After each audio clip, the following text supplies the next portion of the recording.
Hi everyone, welcome back to the channel. Now you'll notice from the thumbnail and of course what's on the bench here that we're going to be talking about none other than the GHK G5 today. I've never owned one of these before. I might have looked at one briefly many years ago in the bespoke days, and those of you that know, you'll know I've bought this for a reason, but a bit more on that later. So this is a GHK G5, which is a gas blowback replica. It's completely made of polymer, apart from the internal components being made of some kind of metal. Now, before we get into this review, we're going to just head over to the other way that I record the unboxing so we can see. Even though this comes in a small box, it's just going to be easier for me to do it off the bench so you can see what's in there. So let's take a look at the unboxing and then we'll be back in just a moment. We've got yet another unboxing here. This time we have a GHK G5. And for the subscribers of the channel, those that watch many of my videos, you'll understand why I've bought this. If you're not a subscriber to the channel and you're just wandering onto this random video, I've bought this for a specific purpose, but I thought before I get to that purpose, because I can't remember ever reviewing one of these, maybe I did it a long time ago, we'll review it in its current form before I start messing with it, and we'll just, as we normally do the reviews. But the bench not having a ton of space. Now, this would have been a lot easier on the bench because it's a very small box. But while I was recording some other unboxings, I thought we'll just do it in the same place to save a bit of time. I can show you what's in the box and then we can get to the important stuff afterwards. So, GHK G5. You get a pistol speed loader in there, you get one gas magazine. This is actually not bad in terms of weight. I remember, was it GHK or was it another company that used to have really heavy mags? I'm sure it was GHK. That's not bad at all. You get a stock adapter in here, so if you want to put an M4 stock tube on there, you can do that with this adapter. Not that you would. And here we have the G5. So it's a full polymer gas blowback gun. It's kind of loosely designed around the looks of an Evo, which I think is as close as you're going to get. But we're actually going to be building this into the TAP Airsoft hybrid lower, which uses Evo mag, so we're getting it closer to looking, probably as close as we're going to get to a gas blowback Evo ever until a company releases one. But gas blowback, it doesn't have a bolt release, but you do have a slap down style charging handle, much like an MP5. And the gun, it comes in the box like that. We'll quickly slap the mag in before we get to the bench stuff.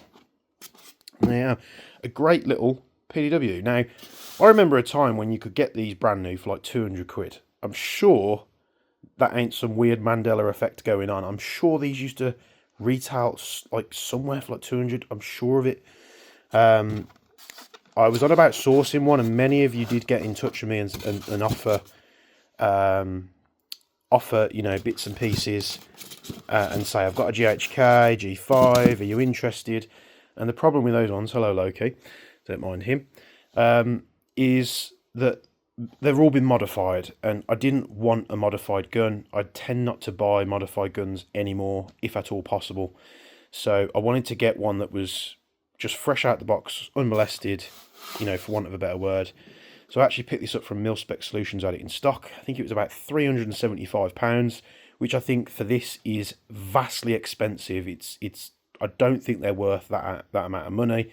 But I was in a pickle. I needed one. I need to do the videos on this hybrid lower for the GHK G5. So we're going to build one. And then we can, of course, put all our exciting accessories on. So let's get this to the bench and we'll carry on with the video. So you'll see there that the reason that I've bought this, I was trying to source one to go and ahead and convert it using the TAP Airsoft hybrid lower, which basically turns this thing into HPA, and of course you still get the empty mag detection and all that stuff. It's just coming from a CZ Evo magazine from ASG. It's probably, when we build this up, it's probably going to be the closest you can get to having a gas blowback Evo until one's released. I'm sure I've said that previously, but I thought before we get to fitting this thing, let's just review it, in its current form. Now, like I've said earlier, these things used to be very inexpensive, and with everything going up in price, now, this brand new. I didn't want to get one second hand because they've all been modified. I just wanted a blank canvas, and then if I want to upgrade it, I can do all my own stuff to it, and we're getting a nice fresh start. So 375, I think this cost me, obviously not including postage. And I think that, you know, ahead of my conclusion of how this video goes, I think that being said, I think this is slightly, they're just slightly a bit too expensive for what they are. And, you know, I don't know what this version is. I'm pretty sure they're coming out with, or have already come out with, a version 2, because these do like to crack the lowers. And there's many companies out there that have talked about this. The guys over at Rogueworks have started doing upgrade parts for this in terms of, you know, CNC blocks that you could put in the back to try and reinforce it. Now, I'm hoping we don't have to worry about that at all fitting the hybrid lower, but we're going to get to it. So it's a gas blowback replica. It's made by GHK. The magazine is actually not too bad in terms of weight. I'm pretty sure it was GHK years ago that had some magazines that were so ridiculously heavy that you just wouldn't want to carry them. So the controls and everything are very reminiscent to, you know, an AR or an M4. You've got an integrated trigger guard that's, you know, in with the lower. You know, standardized sort of pistol grip. It's very slim and it's kind of blocky. I don't fancy it all that much. You've got an ambidextrous magazine release. You've got an ambidextrous fire selector, which, if you're charged, you can get it into safe. The selector isn't the nicest, but, you know, I'd rather it be a little bit more difficult to get it out of safe than, you know, you just slightly touch the gun and it goes off safe. So up the front here, the gun's completely polymer apart from the internal parts. It's got a charging handle much like an Evo. Now, I'd say it's, with the G5, it's inspired by the Evo. It's not meant to be an Evo. You've got stock, which is very similar to the Evo. It is folding to the right hand side. You can lock it in place, makes it very small. And this thing really doesn't weigh much at all. So if you're struggling with heavier guns and you want to get into the gas blowback stuff, this might be something you could look at as being a lighter option. You've got a full rail on the top there, which is polymer. You've got side rails here and one underneath. Now, with the, you know, advances in attachment, shall we say, you know, rails like this are very outdated. If they are doing a version 2, whether they've released it yet or they haven't released it yet, it'd be nice if all this was replaced with M-LOK. But up on the front here, we have a 14mm counterclockwise thread for your muzzle accessories. You'll see the inner barrel comes through into where the flash hider sits. You do have an O-ring on that outer barrel as well, just so when you're tightening it up, it stays in place. And yeah, it's pretty self-explanatory. We can pop the pin on the rear. If I can push this out here. The front pin is actually encapsulated with a screw, but if we pop the rear pin out, we can open this up. We can see some trigger components there. And, you know, they're all pot metal apart from this little bolt stop, which I know I may have mentioned in the unboxing that these, you know, mainly function from the charging handle. I didn't see a latch, but it does actually have one just above the valve there to try and lock it open on empty. And just through a bit of dry firing before I obviously did the video, it doesn't seem to want to work. But pulling this out, we can retrieve the bolt. It's got a nice bit of heft to it. And if you're familiar with GHKs, this stuff's going to look similar to you. But yeah, it's probably... Oh dear. That's not good at all, is it?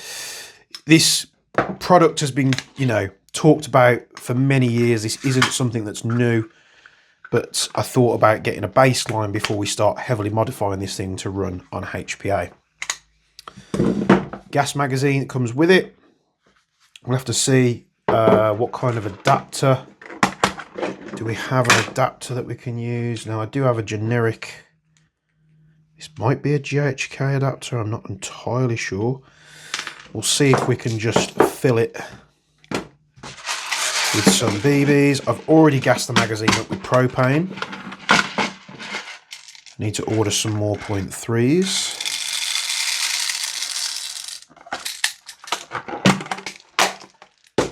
Okay, let's see if we could just fill this from the top. We should be able to.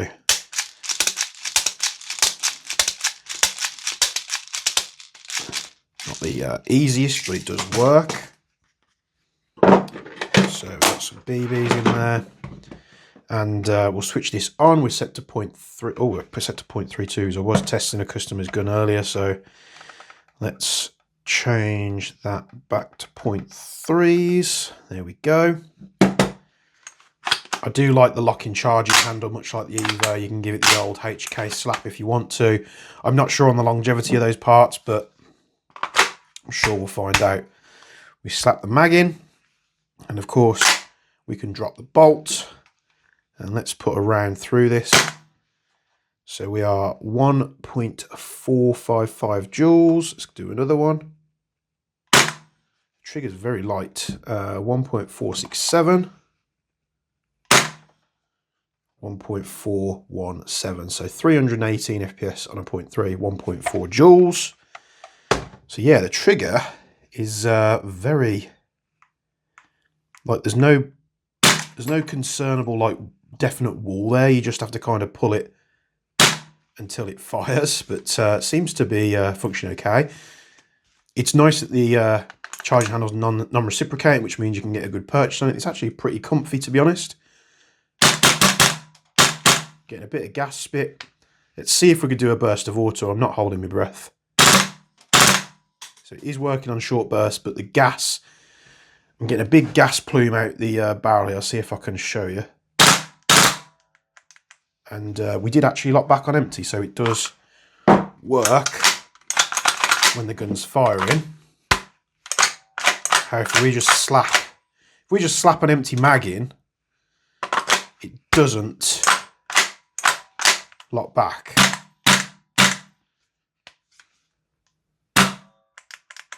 On full auto it does. Oh, on semi it does. It's just a bit temperamental. Could be just because it's new. So yeah, nice little polymer. You know, I don't like sights that that peep up like that. I prefer them the other way around. But you got a plastic rear sight there. I can't really see. Is there a way of adjusting it? I presume it's that flathead screw there that adjusts it for your windage. You've got a front sight that pops up out of the rail, which you'd use like a normal sight tool to adjust that. I know there are various kits available for these, for the externals. It's nice and light, which is good. Folding stock. You're doing CQB, you can get nice and a nice low profile with it. However, you know, would I go out and buy a GHK G5 today and run it in its stock form like that? Absolutely not. It is a little bit outdated now. I am not a massive, I've never really been a massive GHK user. I did have a couple of GHK AKs years ago. I just think there's better platforms to go for now, but the GHK, many say that it's they are more realistic in their M4 line, I'm told, but I'm MWS through and through. But you know, I can justify it because we're changing it to HPA. We can then use the Evo mid-caps, which I've got an absolute ton of. So it's given us a good baseline to create a HPA gas blowback. And I can't wait to get started on that. So do you own a GHK G5? How do you like it? Are you running all the new Rogueworks parts? Let me know down in the comments below. If you are a fan of this like aesthetic and platform, it seems to perform perfectly fine. You don't have a bolt release, you have to remember that. So once it locks back like that, I can drop it manually like this, but you'll only get one shot out of it. So dry firing it might be a little bit more difficult. But yeah, this is the GHK G5. And we're going to get to replacing pretty much most of the components in this thing. I'm not clued up on what barrels and such they take in these. Again, I'm into different platforms, like I've said. But once we've got the hybrid lower on there, we'll be running Evo mags and it's nice and consistent and we can rip it on full auto. Then I'm probably going to try and go in. Maybe we change the front end. I don't know what's available. You guys will have to let me know. I mean, it is all one piece, this upper. So maybe only the front part of it comes off. So it looks like this part comes off the front. It would be cool if they did different front ends that were slightly more updated with M-LOK, like I said. But there you have it. Like, comment, subscribe. As always, let me know in the comments below what you think about this and if you run a GHK G5 and if you have any points, tips or tricks, put them down below so people watching the videos can find them. It helps more than you know. Check out the links in the description. Join the Ag Precision Discord, and we've got a very interesting video coming up for you tomorrow, which by the time this goes out should be April the 15th. So we're looking at a very cool gas blowback that I was extremely surprised by. Which was sent over from the guys over at Evite Europe. So thanks for that. They've sent me a nice review sample and some magazines. More on that on the following day. But for now, thanks for tuning in. And from me and Bench, we'll be seeing you in the next one.